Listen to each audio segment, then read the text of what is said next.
He's the only survivor.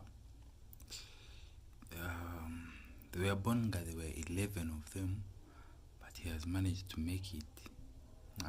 Today he's making it to 1 month and 3 weeks.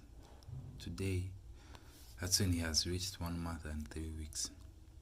His other siblings have passed away, so he's the only one remaining, as the mom is also has just begun to start laying more eggs. So right now he's alone, staying.